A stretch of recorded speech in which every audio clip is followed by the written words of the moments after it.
In celebration of Women's Month, Reader's Magnet proudly presents Empowering Women, Voices of Strength and Change, celebrating Women's Month. Every woman has the power to lead, inspire, and break barriers. Empowerment starts within, but it grows when we lift each other up.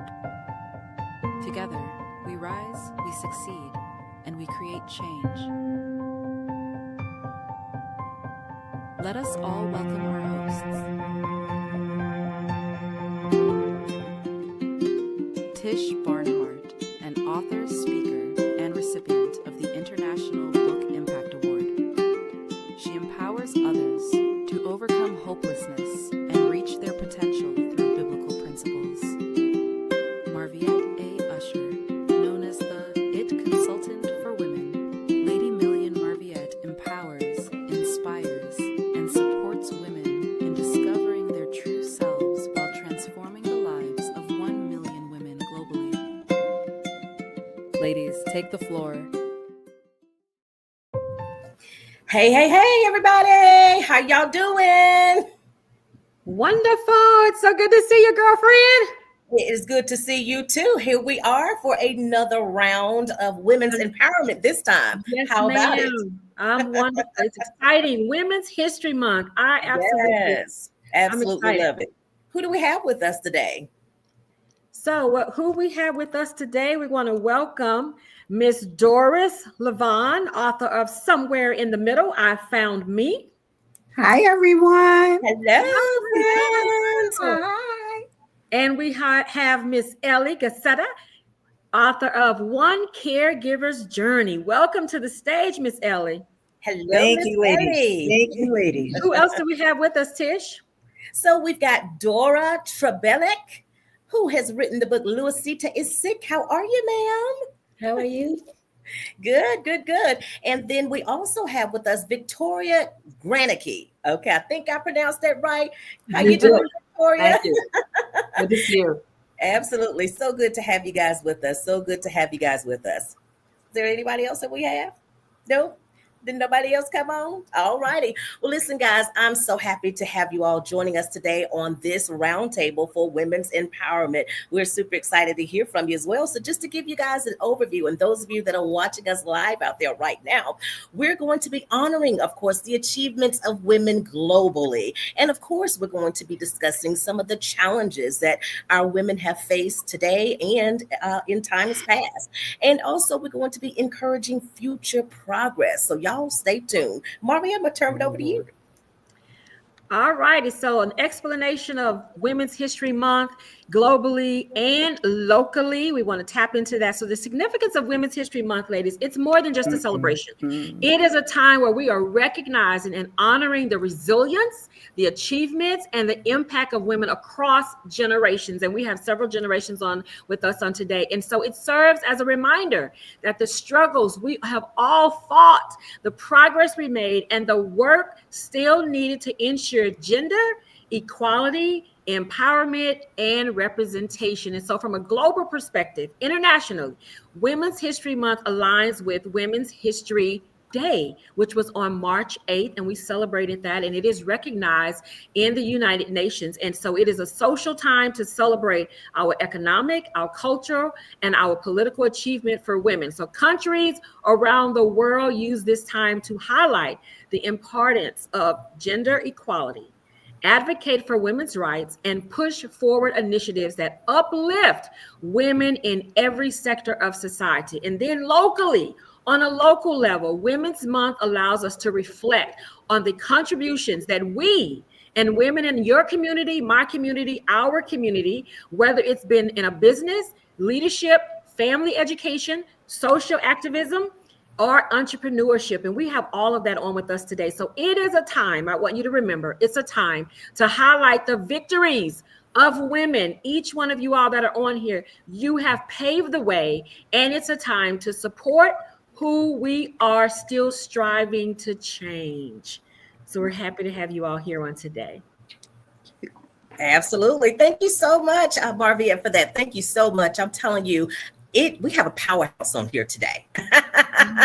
With all of you women on here, we have a powerhouse on here today. So what we want to do now is just give you some quick highlights of key women's achievements, both historical and, of course, contemporary, right? So first, historically, we're going to look at Rosa Parks, you guys, who graced us actually with her presence from 1913 to 2005.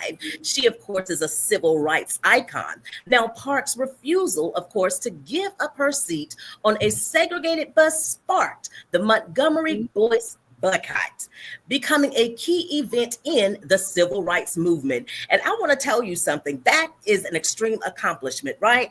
Because who, would just refuse to give up their seat? Not saying that you wouldn't or I wouldn't or whatever, but it took a lot for her to do that and to stand up for that right for us, right? And so now what's so amazing is that we have this icon here who has actually paved the way for us to sit in the front on the bus, right? On the buses. And how many of us go to the back? Right, this is true.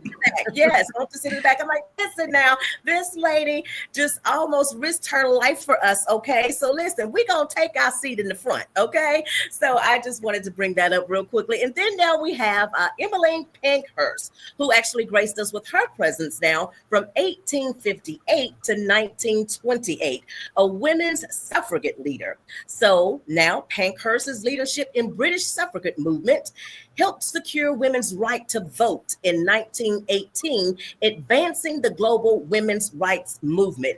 And so I want to tell you, this is important for us too as women, right? Because now we have a right to vote. And this is you're always encouraging everybody to go out and vote. And I want you to know that your vote does count. We'll sit back and say sometimes, well, it's going to be what it is anyway, or I'm not going to vote, or I'm not this, or I'm not going to that. Listen, you can make a difference. Everybody that's saying they can't, if everybody would, how much of a difference would we make? Right?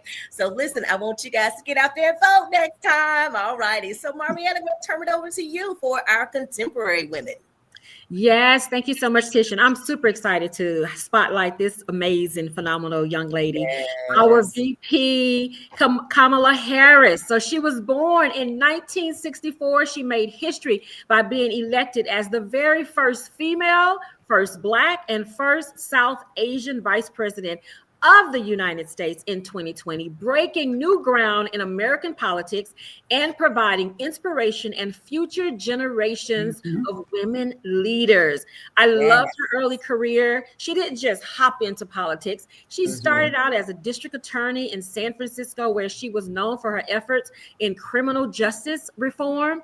Then she became the attorney general in California. She was the first woman, again, first person of color to hold this position. She worked on issues ranging from environmental protection to marriage equality. She was also a U.S. Senator elected as the second African-American woman and the first South Asian American senator.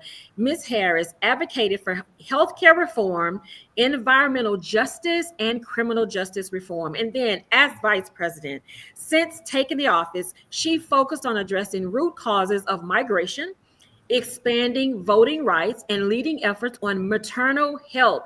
She has also set a record for the most tie-breaking Senate votes cast by a vice president in history. Can somebody say history? History maker, trailblazer. Trailblazer. I mean, days of the Chucks and Pearls, all right? So have enjoyed having her. It was a huge win for our African-American culture, and it is just a blessing to see our children be able to witness this. And so being able to even acknowledge that you can dream and be all that you want to be. So kudos to her on today, and we celebrate her on today. Our second one, phenomenal young lady, and talk about a young trailblazer, Miss Greta Thunberg, born in 2003. As I said, she's a young trailblazer, and she is a Swedish environmental activist who gained international recognition for her efforts to combat climate change. Talk about being young, taking on a massive initiative, inspiring millions of young people through her Fridays for Future movement, which advocates for urgent action against climate change. So both Harris and Thunberg have become symbols of change, inspiring individuals worldwide to engage in social and environmental activism. And on today, we salute these amazing women. Absolutely, absolutely. Thank you so much, Marviette, for that. Absolutely. You guys, have we not discussed some amazing women here that have really trailblazed the way for us? Okay. And guess what? You that are on here are trailblazers too. And we are most certainly excited about the mark that you, my friend, are making within the earth and the legacy that you're leaving for generations to come. Absolutely. So we're going to move right on now into our discussion for today, the roundtable with you guys. And so we just have a couple of questions that we're going to be asking. And so, of course, this is going to require your participation. All righty. So who's ready for our first topic? Yes, okay, let's go. Out there. Now, y'all got to be ready because you know, Tish, I call on you. Okay, so our first topic is women's impact in society today. So, ladies, any one of you can answer. What are some key areas where women made remarkable strides in recent years, whether that's through politics, business, education, healthcare? What are some key areas that you guys have seen? Do you want to talk about the doctor? Anybody? You can raise your hand, Doris. You want to go? I thought about the doctor that discovered the vaccine during COVID, during the pandemic. Is someone that comes to mind. Absolutely. Absolutely. Anybody else? Yeah, I mean, I think since you brought up politics, you know, I've been impressed with women since Hillary first ran for president. Yes. Yeah, absolutely. Absolutely. So, you know, two excellent female candidates for president. Absolutely. Won't go any further than that. And I think we have some excellent women senators. I know Tammy Duckworth is a senator from my state of Illinois, a celebrated veteran who lost her legs in flying a helicopter as a helicopter pilot. And I think some governors like Gretchen Whitmer in Michigan, another senator Amy Klobuchar in Minnesota, AOC, the congresswoman. Sorry, I'm just tripping over her name, but I think we know who you're good. No worries. And so I think, and even I'll even go a little far north. Recently, I think we've had some interesting courage shown by Lisa Murkowski in Alaska. So I think we have some good women in Congress, and we have some good women as governors, and had some excellent women, candidates for president. And I'm just hoping that women are going to be there for us and take over and make sure we get everything that we need to get this country straightened out. Good. That part, they say we women know how to do it, right? And we don't take no for an answer, okay? We rule the world. Okay, go ahead. Yes, hi, thank you. I apologize. I have horrible allergies, so my no worries. Voice. But I wanted to say also, when you were saying the names in history, if I could go back, I'm sorry, but sure. Also, I was thinking of Madame Curie, that I'm sure our Polish friend knows also. Yes, of course. She made many of the discoveries that Mr. Curie did, and she had a Polish name because she was from Poland. Helen Keller, Anna Frank. I worked for the United Nations for 32 years, since 92, and I met Malala from Pakistan. So there were many women around the globe that gave us so many good examples, And I think in politics for sure, but I think ever since we are able to work, I don't know, hand in hand, but at the same time of, just as men do, we work. We are being able to show what it was always there. It's not saying that we discover, we develop. The potential is always there. It's that now we had a chance to go to school and to learn. So at the UN, for example, I've seen many leaders, women leaders, but because men are always used to be there, women have to sometimes behave like they're manly, only to show that they cannot be walked over, right? So yeah, many examples. Just like Victoria said, there are many women more than capable. We have all the abilities and the skills. We just need some Absolutely. space and more support from each other, us from women. Absolutely. You know, Absolutely. I'd just like to add to that, because if we think, because I'm from the same generation as Hillary Clinton, and she was when she was an undergraduate at university, she was not women were not admitted into the Ivy League schools. It was only when she went for her law degree that women were first admitted into Yale. So when you're looking at the political sphere and you're looking at people, you know, that all went to the Ivy Leagues, just keep in mind that it hasn't been that long that women have been able to go to the Ivy Leagues and get that same kind of education and be on a par. Right. That's absolutely wonderful. Ellie, did you have? Yep, I see you, like girlfriend. Go right ahead. Well, we're all talking about wonderful, wonderful women, but it's still a man's world. Oh, absolutely. And it's still a man's world, and there's such a push afoot to push us in the back. They don't want the women's voice to be prominent as it has been, as women.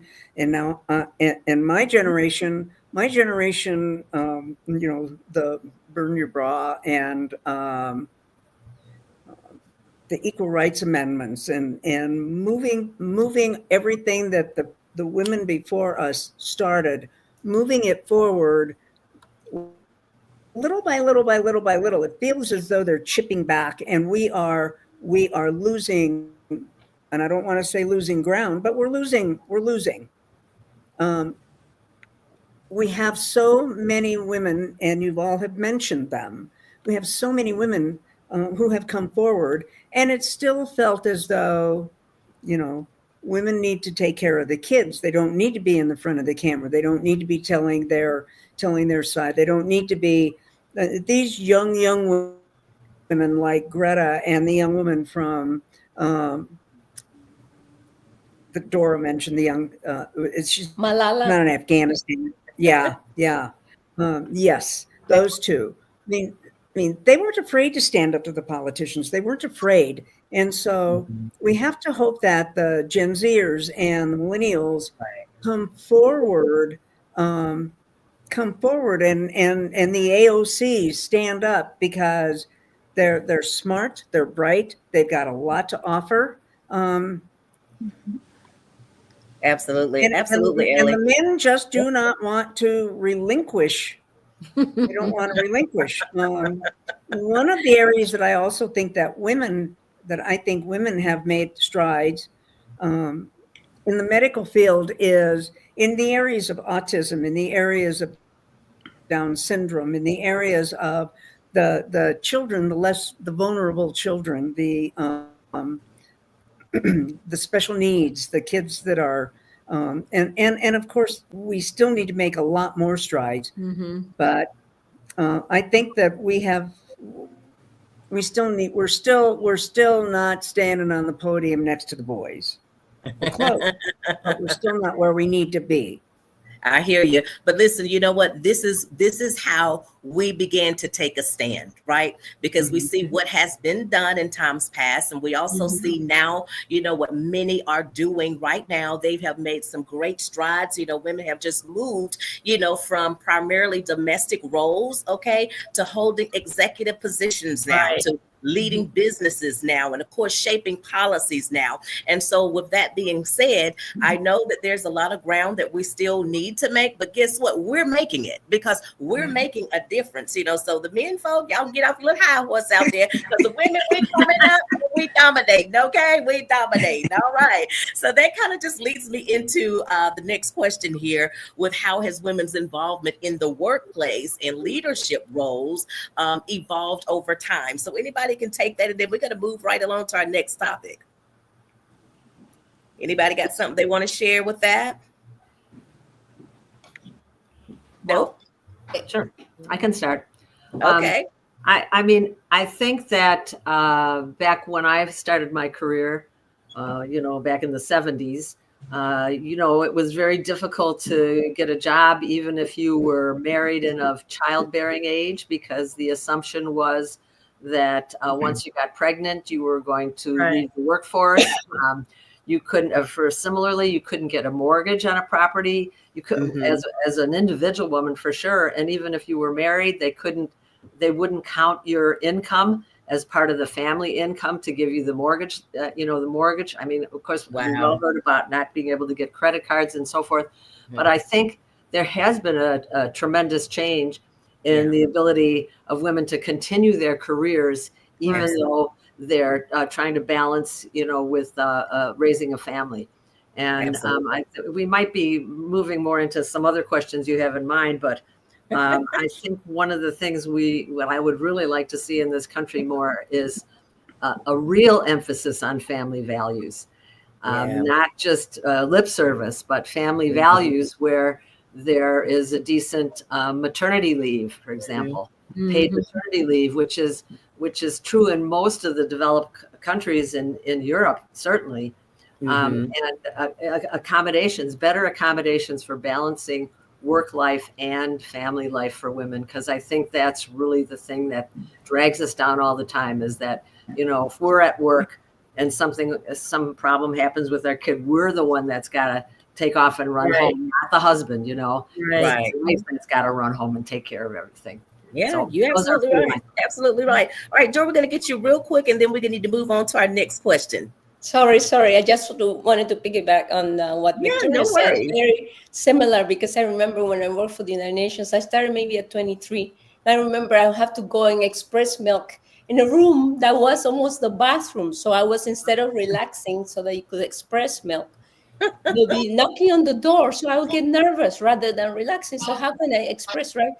Nowadays, we come a long way. We have specific rooms for that. So that is very good. I had 6 weeks of maternity leave, which was very good at UN. But in many countries, Scandinavian countries, they have paternity leave. So mom and dad are the parents of that kid. And it's true, I had to prove that I could work late hours, and I'll say my child, almost like excusing my child, right? My child will not be an issue. Yeah, my child was not an issue, but I had to be maybe spend sleepless nights to be able to cope with home and work, right?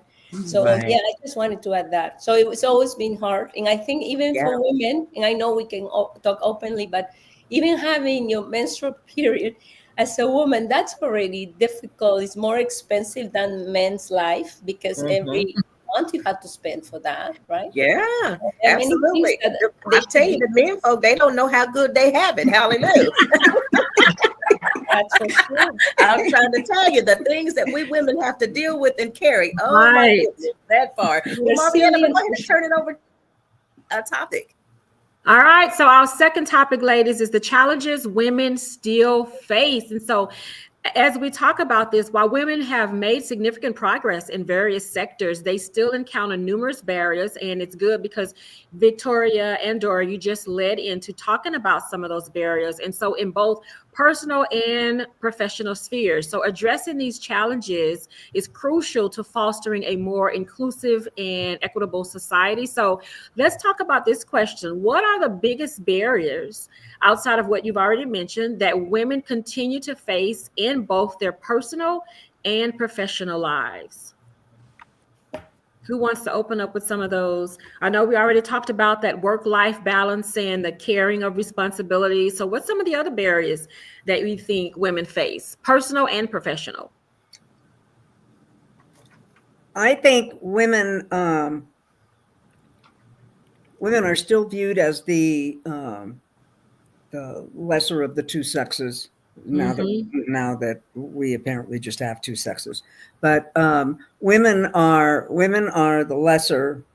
I think that there are still sectors of the workforce, sectors of the world where women can be bullied, harassed, backed up, and made to second guess. And I think that one of the things that women always do is you have your ideas, you know how you envision how you would put them on the table, and then someone comes along and just makes a simple statement that sends you reeling back on your heels. I think that's just in our genes. I don't think that women are necessarily. That's not mine. I got rid of my landline after T-Floss girls.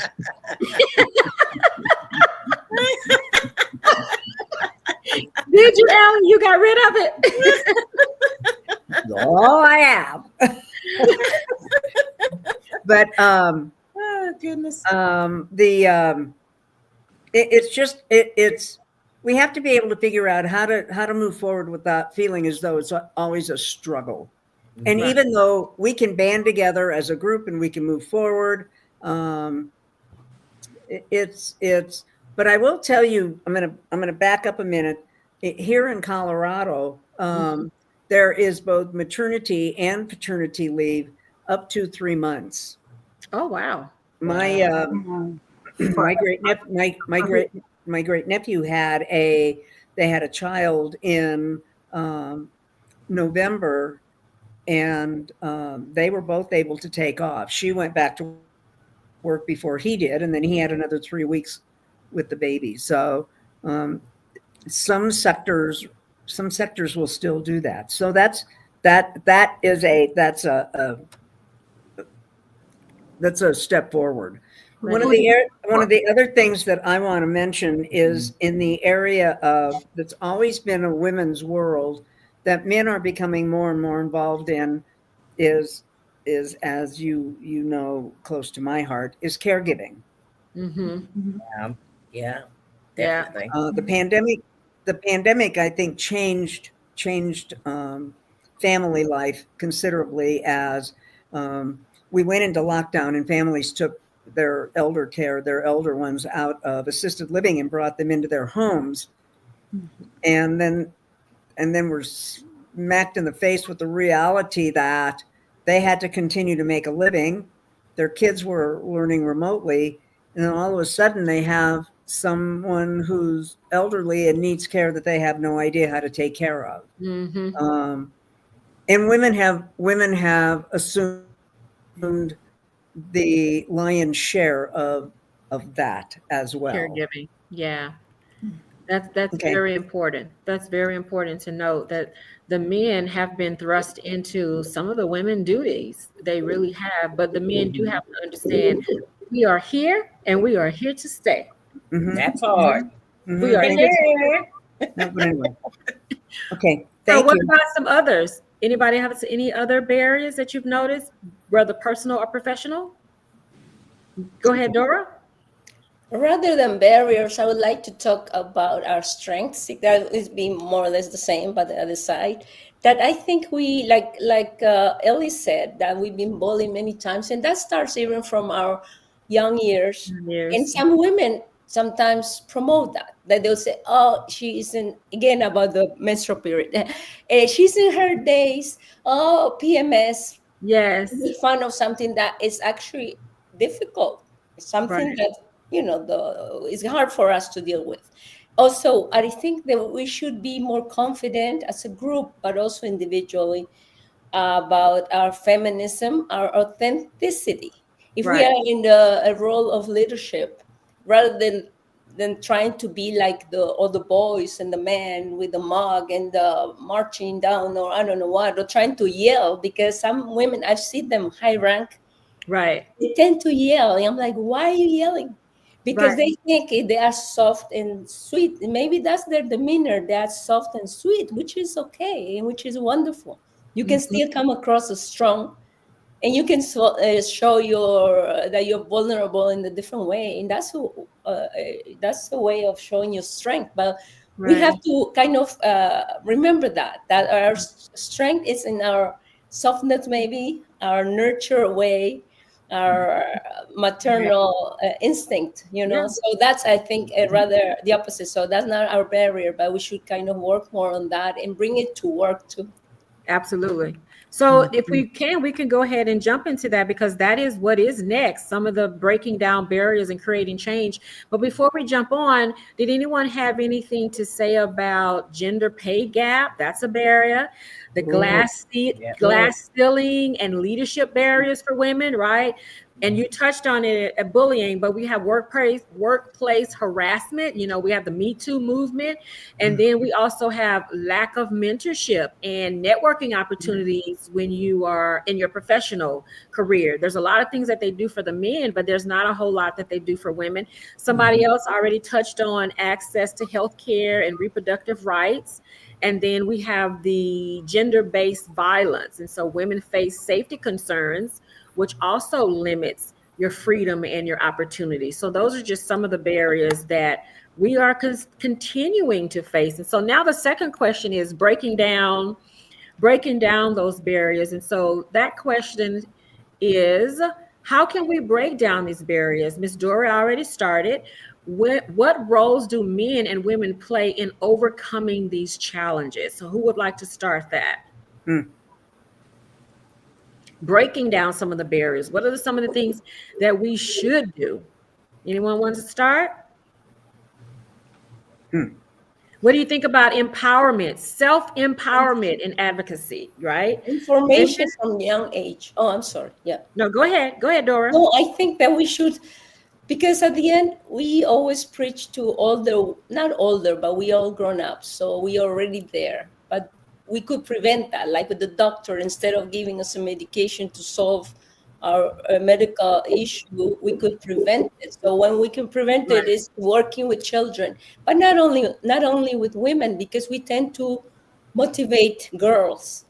But who harasses, bothers, bullies, and gets in our way is the men. I mean, we're not trying to, but what I'm saying, in this world, we only have, I mean, in general, we have all these issues, but we have men and women. So at the end, if it's going to be them getting in our way, why don't we train them, quote unquote, when they are little, you know? So I think information is key, like you say, empower both sides to work together. We complement each other. We are not against those guys. We need them. Right. But, we have to work together. We need them and they need us. I loved earlier when you talked about, you know, walking in your femininity. I remember I had to speak at an IT conference, and that was the topic, owning your femininity in IT. And so I had to really talk to the ladies about my journey in IT, that when I got in, I was not wearing a polo shirt. I was not wearing Dockers, and I was not wearing those little shoes that they wear. So for me, I showed up in my 6-inch heels. I showed up in my suits. I was a woman, the only woman with all men. And so I was very comfortable in who I was as a woman, and I also knew the value that I was bringing to the information technology table. So I think when we're talking about self-empowerment, we also have to make sure we teach at a young age, like you said, Dora, teach our women to own who they are, own their self-worth, their self-value, right? Also own their deserve level. You deserve to be at the table. If I went to a college and got a degree just like you did, then I deserve to be here, and I deserve to have my voice heard, and you deserve to understand and embrace as mothers. You know, I tell my son, you're going to listen to me because I am your mother, and I am not going to raise my voice. Right? So I'm not raising my voice. And so you talked about that, Dora, you know, women who feel that when they follow men in leadership, you have to be allowed to be authoritative, right? When you don't have to. You don't have to. And it all comes with their presence, how you're taught. And I think that's one of the biggest things that we can do is the teaching. Okay.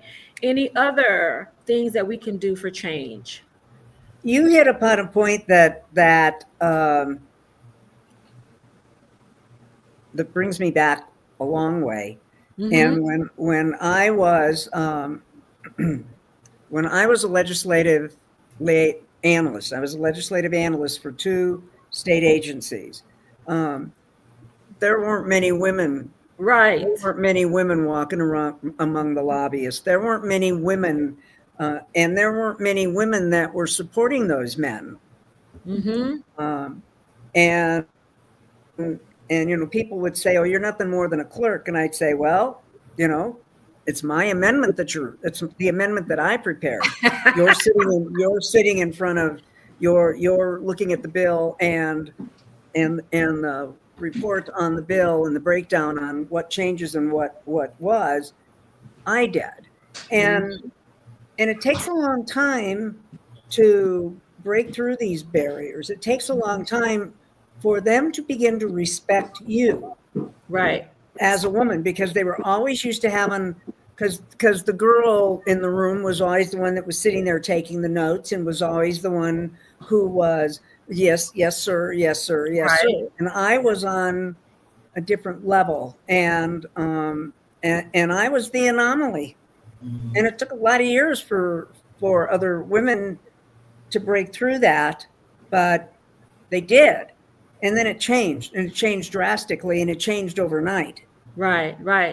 But you are exactly right. I mean, you walk into that room and you're in your business suit, and you're in your, it's not like today where, and then you wore your business suit. You didn't, there weren't jeans and t-shirts and blazers and boots and sweatpants and, and your Lululemon workout clothes. You were dressed professionally. You were dressed and you did that every day. Every day, without fail. So to sum it all up, thank you, Miss Ellie, for that. It's so true. It is so true. Mm-hmm. We have seen change, and that's good that you noticed, was able to identify that you did see change as well. And so just to sum it all up, to break these barriers, it takes a collective effort. It's from all of us. And so those of us who have put the work in for self-empowerment and we understand change, we have a duty as amazing leaders to infiltrate the women that are connected to us. Teach, empower, sponsor, and we have to do that. All right. So we're going to go on into topic 3. We're going to jump to topic 3 take it away, Miss Tish. All righty. Thank you so much, Marviette. Thank you so much. And thank you for those of you that are participating and answering these questions. I love it. Y'all are doing such an amazing job. So, okay, our topic 3 is celebrating women's achievements, you guys, in various fields. And so we want to talk about who are some women, past or present, who have actually inspired you and why. And so if I can go, I think I'll go here and share, for me. And of course, you guys know that I am Tish Barnhardt, right? The host of the Tish Barnhardt Show. So I bet you probably know who inspires me, right? That would be her, none other than Oprah Winfrey, okay? Yes. She has really made her mark and strides and everything, and, working on a job in this field, and then, being fired and told, hey, she would never make it in this industry. And I'm going to tell you that the lady is a billionaire today. Do you hear what I'm saying? A billionaire today who did not take no for an answer, who continued to, just press through every barrier there was, right? And she even has her own channel now. It's called The Owned Channel. Listen, because she's owning it, right? And that's what we do as women. And so I'm owning it. Marviette is owning it. Ellie, you're owning it. Doris, you're owning it. Dora, you're owning it. Victoria, you're owning it. Listen, we are going to own it in this season. And so she, of course, is my inspiration there. There's so many things for children, in Africa, and just all the different things that, she does as a woman. And I am just super excited to have her really as a role model. Many people may not like some of her beliefs or different things that she does, but one of the things that I do know, and that is that she is a great and phenomenal businesswoman who has really made her mark within the earth, right? And so guess what? Tish Barnhardt is making her mark within the earth. So that's my girl for the day. Okay, Dora, thank you for the hand clap, girl. All righty. So who, ladies, has inspired you?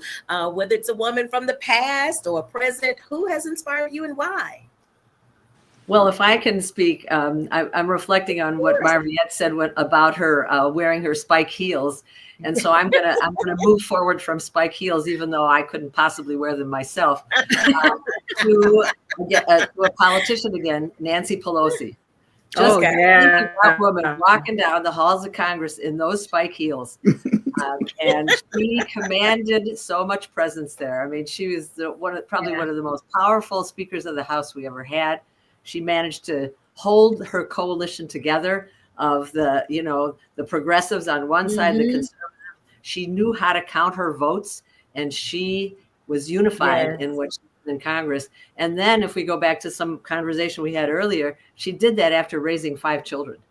She didn't even go into her career until she stayed at home and raised her children. And I don't even know how many grandchildren she has. And so I think, especially looking at the political turmoil that we have now, I just think she was amazing and did an amazing job. Yes, I must agree. Yes, absolutely. Absolutely. Who else wants to share? Who else? Any woman that has inspired you? Okay, Dora, I see you. Go ahead.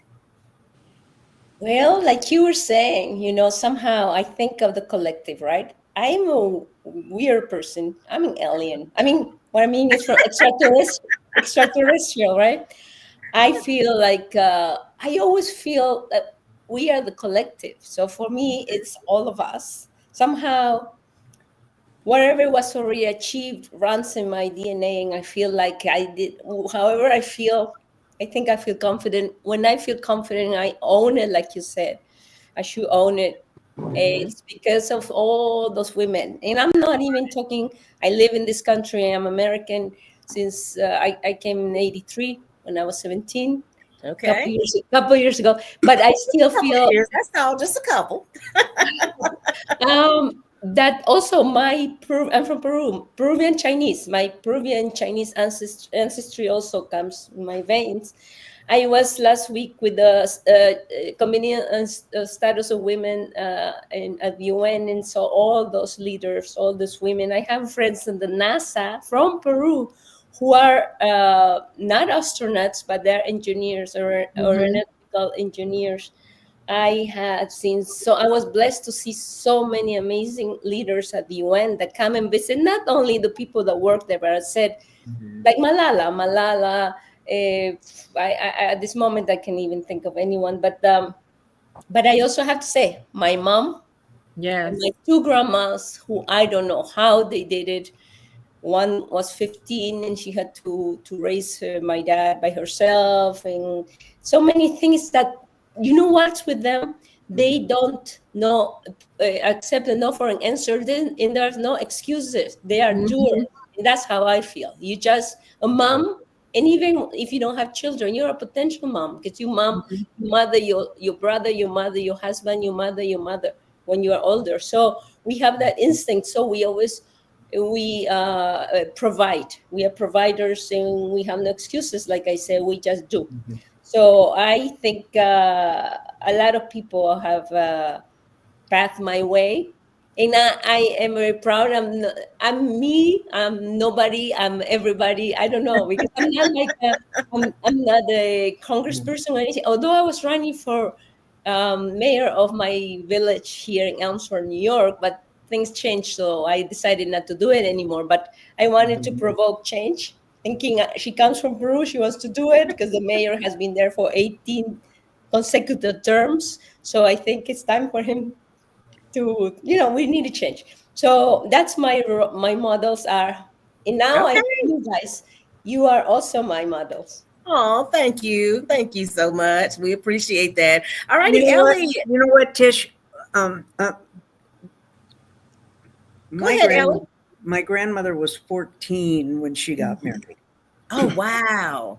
My grandmother was 13. Wow. Okay. My grandmother was 14 and my grandpa was 21. Wow. And they had no education. My grandma had a 2nd grade education, and she did learn to read, and she would read the newspaper very elementary, elementary. And you're right. That was a generation.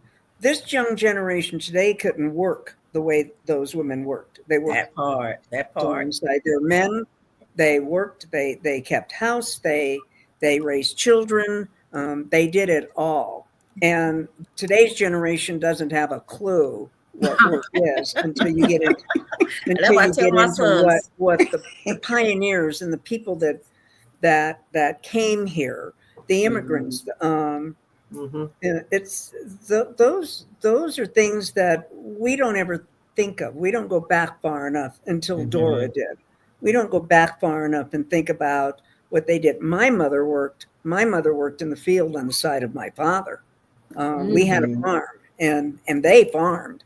And I stayed in the house with my grandmother. So I learned to cook, I learned to bake, I learned to clean house, I learned to hang laundry, and I learned to do all the things that the girls were supposed to do.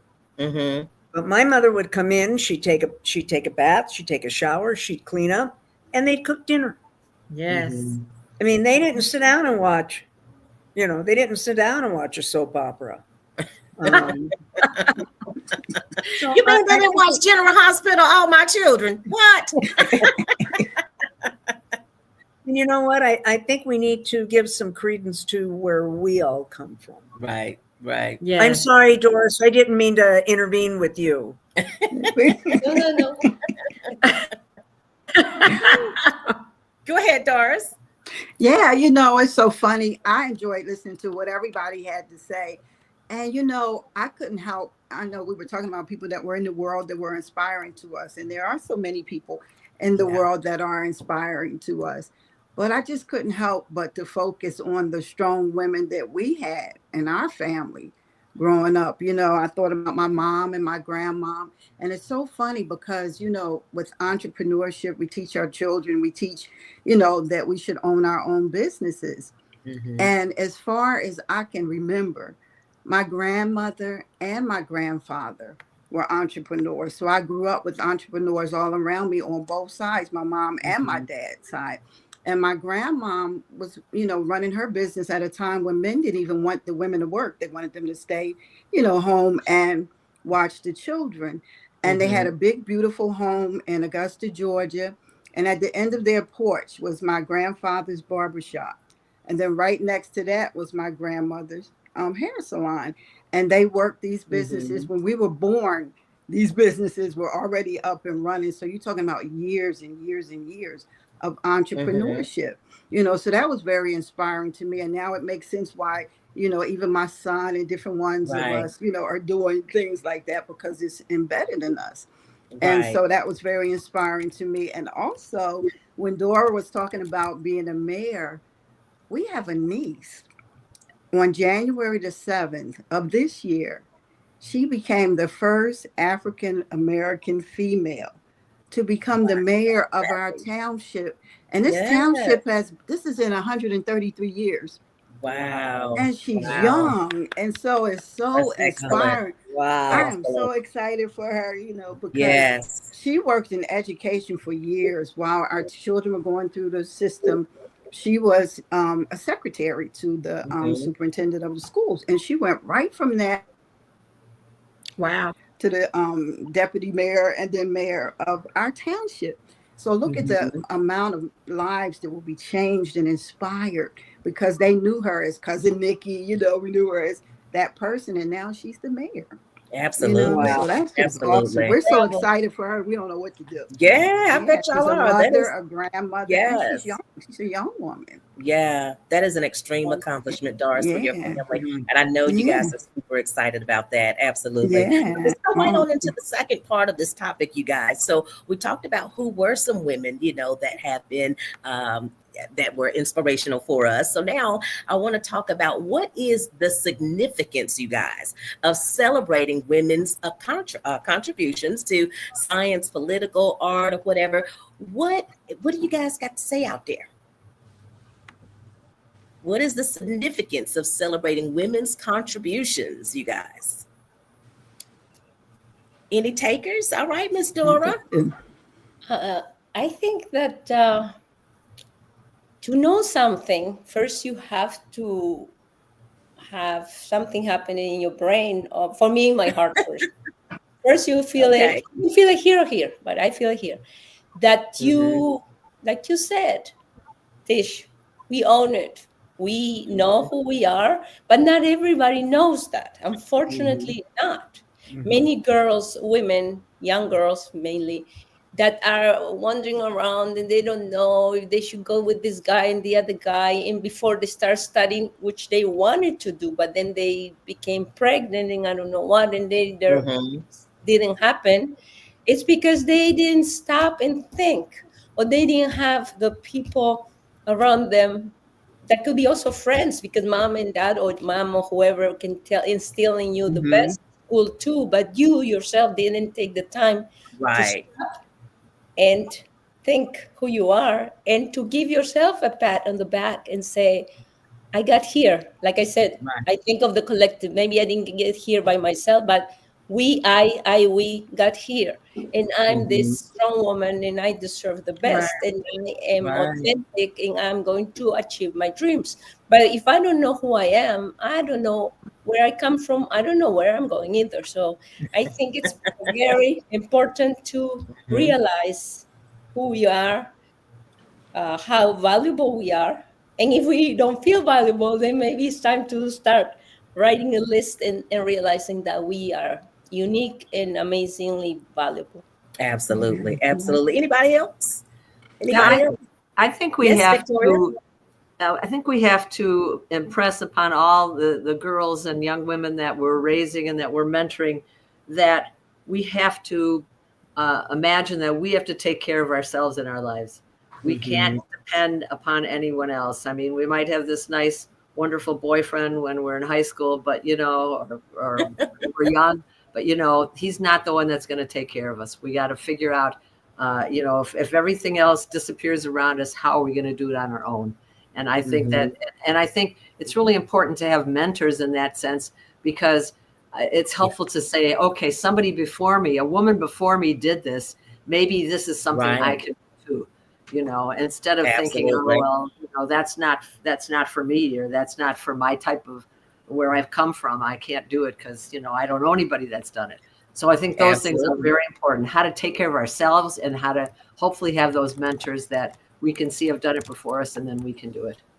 Absolutely, absolutely. And that's called the inspiration for our future generations, right? So we're showcasing, female pioneers, right? Encouraging young girls and women, of course, to pursue careers in fields where they are underrepresented, right? And where they're not being recognized. So absolutely, Victoria, absolutely. Doris, Mhm. you had your hand up as well. Yes, Yes, sorry. because I think no, that's okay. You're fine.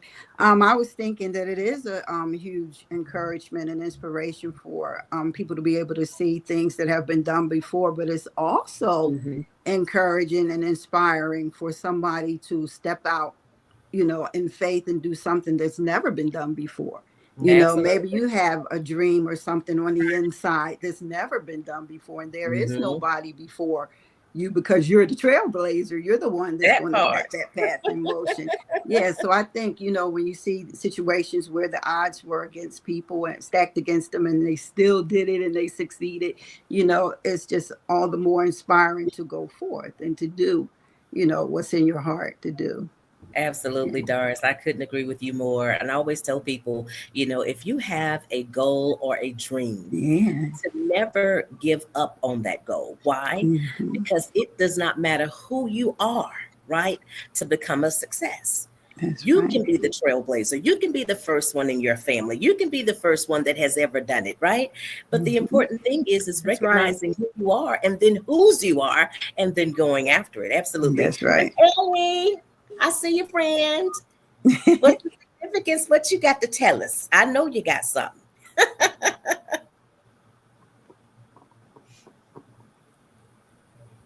She muted. Are you there? Are you on mute? Mm-hmm. I am. Okay. Okay. Did you have something to share with us on the significance of celebrating women's achievements? I think everybody has hit upon it. I think Yeah. everybody has. I think everybody has hit upon it. I think that women's achievements, you have to start from the beginning and you come forward to today. And we're in a different world. We Mm-hmm. live in a different time. And today, the Gen Zs, the 20-year-olds, there's numerous millionaires of them that make their money through TikTok, through digital. I mean, they just, and unlike those of us that might have pounded the pavement, so to speak, or to go out and to sit in a chair and to work and to learn and work your way through. There are a ton of the options, the options that are available today. When I was growing up, and probably Victoria, we might say, if you were a woman, you could be a secretary, you could be a nurse, you could be a teacher, or you could be a housewife. Yep, exactly. That was it. That was it. Which one do you want to be? But today, it's limitless, and you can do and be whatever you want to do and be if you have the creativity, you have the inspiration, and you have someone to push you, and you can push yourself. I think that women, but we also have got to stand for our rights and stand for ourselves, and stand for what we should be and what we are, because we are in a changing environment where we could very easily be back into the 20s again, where your place is barefooting in the kitchen and waiting for the next kid to drop. I can only now. Listen. Don't tell us that. Not going back. You listen, I understand we're not going there, but we have to make sure that we don't go there. Absolutely. And, Right. So absolutely. That's what I am. Absolutely. Thank you so much, Ellie. Thank you. Yes, go ahead, Doris. I just wanted to share one thing. We were talking about the ages of our grandparents. I think my grandma was 16 and my grandfather was 18. They ran 2 businesses, raised 2 children, and they were together for 62 years until death did them part. So yeah, that's an awesome inspiration. Yeah, absolutely. Absolutely. So I definitely know, the importance and significance, of course, of us celebrating women's achievements, you guys. Everybody has kind of hit on some of all of these things, but the recognition and visibility, right? Because, of course, it's going to highlight the achievements, of women who, of course, have been overlooked in history. And we've been saying it over and over again, ensuring, of course, that their work is acknowledged, right? Just like many of you on here, you guys, all of us are authors, right? So we want to make sure that our work is acknowledged, right? And that we're recognized for that. And we're leaving a legacy with the books that we've written for our children and generations to come. And of course, the inspiration for future generations. We just talked about that. We've got so many millennials right now and Gen Zs and all of that. And it's so important for us, as parents and grandparents and just where we are today to make sure that we are pursuing our grandchildren, pursuing our children, actually, really showing them, the way and not just letting them just do what they want to, but bring the history in. Why is this important? Just like I had to tell my kids about the bus. Listen, what Rosa Parks did for us. Okay, stop running your behind to the back and sit on up in the front. Okay, I used to do it too when I was in school, run right to the back. But see, my reasons for running to the back wasn't, other folks' reasons. I run to the back because I wanted to be fresh with my boyfriend. Okay, let the cat out the bag. Let the cat out the bag. Go way to the back. Okay. Oh my goodness, hey, y'all know I'm a realist at the end of the day, right? And so, of course, with us celebrating the significance too, of course, we're breaking the barriers with challenging gender stereotypes as well, right? And so we know that we want our women, and we are, being equally, thought of, right? So, but got to get my thoughts together out that joke. Good gracious. Oh, good gracious. I still think about Lord have mercy. Let's bring my little mind back, okay? But promoting equality, of course, recognizing women's contributions, of course, reinforces the need for equal opportunities. And Marviette mentioned this earlier. Did we talk about a fair pay? Okay, listen, we want that, right? Just because you're a man, listen, don't mean pay me less. Okay, nope. Paid what you get and look even more because I deserve it. Hello. Hello. And also correcting historical exclusion, right? Because we know that many women have groundbreaking contributions, right? And so with that, they have been either ignored or the credit has been given to a man when it was us that actually did it, right? And so we want to make sure that we're celebrating the work. And of course, we got to set the record straight. It was a woman, not a man. Okay. And so, of course, driving innovation and progress, of course. And so acknowledging diverse perspectives, of course, fosters a more inclusive and innovative society that benefits everyone that is involved, not just one sector of people. So listen, guys, thank y'all so much for entertaining us with these questions today for the roundtable discussion. So what we're going to do now is we're going to take a quick commercial break and we're going to be back in a moment. The moment you've all been waiting for. The book by master storyteller Tish Barnhardt. So you want to be a first lady? Well, her life isn't always what it seems. Beyond the veil lies the deceit, the lies, and the manipulation. Featuring the distraught Carol Smith, master manipulator Leroy Smith, and the sneaky, conniving harlots and Jezebels using their immoral, seductive flattery to destroy the man of God, his marriage, and disrupt the ministry. Order your copy now on Amazon and all other retail outlets.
Welcome back. We are back and we are live. Welcome again, women, to our special roundtable discussion on Women's History Month. And if you are just tuning in with us, we've been diving into some deep conversations into the significance of the month, celebrating achievements, and unpacking the challenges that still exist for our women today. And so right before the break, we explored some amazing women of inspiration. And so now we're going to just jump right back in and have a quick Q&A session for about 5 minutes. We're going to open the floor for all of our attendees, and we're going to find out if any of you have any last minute questions from the audience. Do you have any last minute questions? Any questions? If we don't have any questions, then we're going to jump right into a few reflections and key takeaways. Take it away, Ms. Tish. All righty, absolutely. And so, guys, thank you again for coming on here. We've been talking about women's impact in society today, and we talked about some of the areas and key areas that women have made remarkable strides in recent years. We talked about Kamala Harris, of course. We talked about Rosa Parks and everything. And then we jumped into our second discussion talking about the challenges that women still face and what were some of the biggest barriers and things that women continue to face in their personal and their professional lives. And we also hit on how we can break down these barriers. And I'm telling you, guys had a whole lot to say. And Miss Laura, I'm telling you, honey, you was digging in over there. Listen, those of you who watch, I can't give y'all the bullet points. You got to go back and watch it. Okay, hit replay. And then the third topic, you guys, that we talked about was celebrating women's achievements, of course, in various fields. And so we know that we have some powerful women that have made strides in politics and business and healthcare industry. And we talked about the significance, of course, course of celebrating women's contributions, right? Which is definitely important. We need to celebrate each other, right? Because we're not selfish. We want to see other women win, right? And so I'm going to go ahead and turn it over to Marviette so she can talk about her part here. Go ahead. All right. So with those takeaways, we have some actionable steps, ladies, that we're going to take away. And pretty much everyone on here did identify something that we can do and take away that you can do and continue advocating for women's empowerment beyond this session. And so a few actionable takeaways is educate and empower yourself. Continue to empower yourself. I was listening to one of you all that talked about why Nancy didn't step into her role until after she raised her 5 children. And so that's one of the concepts that I teach is to grow and learn while you're pouring. So while you're supporting other people and doing other things, continue to always educate yourself and do your empowerment. So then when they are grown, now you can step out and do what it is that you want to do. Another actionable takeaway, speak up. Continue to speak up. Women, we have a voice. Own your voice.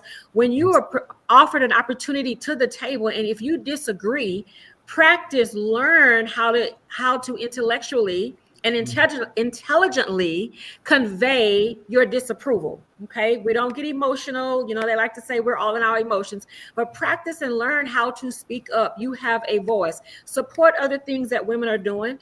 Mentor. And you be mentored, all right? Create safe spaces for other women to feel heard. This is a safe space right here. And then in these types of spaces, women also learn how to speak up. So you want to practice being able to speak up, and then support women-led businesses and organizations. We said this earlier. It's a collective effort. We have to all come together to do what it is that we're trying to get done, because when they see that we're not going anywhere, we're not going anywhere, then they eventually have to recognize us. And lastly, celebrate and elevate women's achievement year round. We should not just do this at this one time of the year. And if you're not in circles of women that celebrate you instead of tolerating you, that is the wrong circle. You want to be with women that continue to celebrate you. And so in this Women's Month, it's a moment, as we keep saying, to celebrate. But the true change happens when we commit to long-term support and action. The takeaway today is, what can I do in my community? What can I do with the women in my family? What can I do with the people right around me? So your call to action, ladies, is what steps will you take? Personally, you, to uplift and empower women beyond today, and let the conversations continue. We don't just come together in March, but let it continue on a monthly basis. All right. And so now we're going to turn it over to you, Tish, for thank yous and acknowledgments. All righty. Absolutely. Thank you so much, my friend. So listen, guys, I want to thank you guys for participating with us today and giving us your time to come on and allow your voice to be heard today. And so that's what's important for you to know today, is that your voice matters. And so Dora and Victoria, I know that you guys are new authors here, new to the roundtable sessions. And I want to tell you, you did such an amazing job of contributing to the session today. I definitely want to thank you guys for that. Dora, Victoria, Doris, my friend. Oh, my goodness. I'm so glad that you made it on. I know that sometimes we have technical difficulties, and I know my co-host was having some difficulties there, but what? You know what? We're going to press right on through this thing. Whenever you're doing something good, expect something to happen, right? Because it always happens to me. Expect something to happen, but we press right on through it. So I want to thank you for pressing your way to get on to the call with us today. And certainly, Ellie, my friend, oh my goodness, Ladybug, thank you so much. You're always on the other end here mentoring and running the sessions and stuff. And so we are elated that you would have come and, graced us with your presence today. Ellie's somebody, y'all. Okay. So let's she done been around here at Reader's Magnet for, I guess, forever, I will say, since its conception, Not quite. Yes. She said, not quite. Well, listen, as long as I can remember, you done been here and everybody raves and talks about you. And so again, ladies, I want to thank you once again for sharing with us today in this empowerment session. And as you walk away from here today, know that your voice matters. Know that you matter. Know that you count. Know that you're brilliant. Know that you're resilient. Okay. Know that you can do anything that you put your mind to do, right? It doesn't matter if there's a fork in the road, a ball in the road, road or whatever it is, you can cross that hurdle. And guess what? You will get to the end. I know some people that used to say, it was a song, I think, back in the day, where it said, I think I'll run on to see what the See end what gonna the be. end's gonna be like. It shall be. Let's run on to see what the end is It going to shall be. be, Thank you yeah. again for tuning in with us. And thank you guys out there that are watching us today live. Thank you for tuning in. And I definitely want you to make sure that you hit that share button and share this broadcast with people abroad, because I know that they're going to be helped by what we have shared here today. All right, over to you, Marviette. All right. So final words, ladies, just to encourage you all. We want to remind you all, remember that empowerment is not just about a single quote, a single moment. It is a movement. You are a part of a movement. And so whether you mentor someone, challenge biases, advocate for equal pay, simply uplift another woman, every action counts. Let's commit to making every month a step towards a more inclusive and empowered future for women everywhere. Once again, thank each and every one of you all for being on.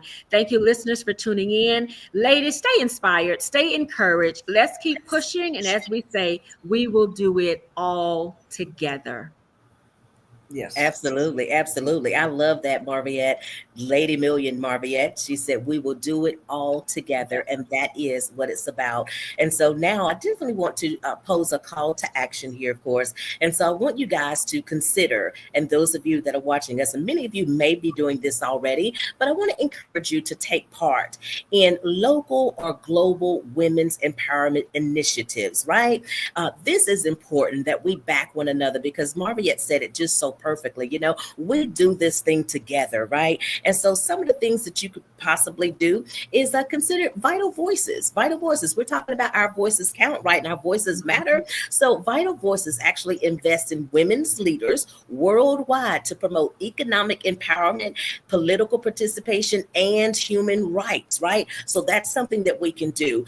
Global Funds for Women's, okay, provides grants and supports to grassroots women's organizations around the world. How many of you want to start your own 501c3 or actually have your own 501c3 right now, right? So the Global Fund for Women, hey, this is something that you can look into so that you can get grants to help you further what you're doing already. Women for Women International.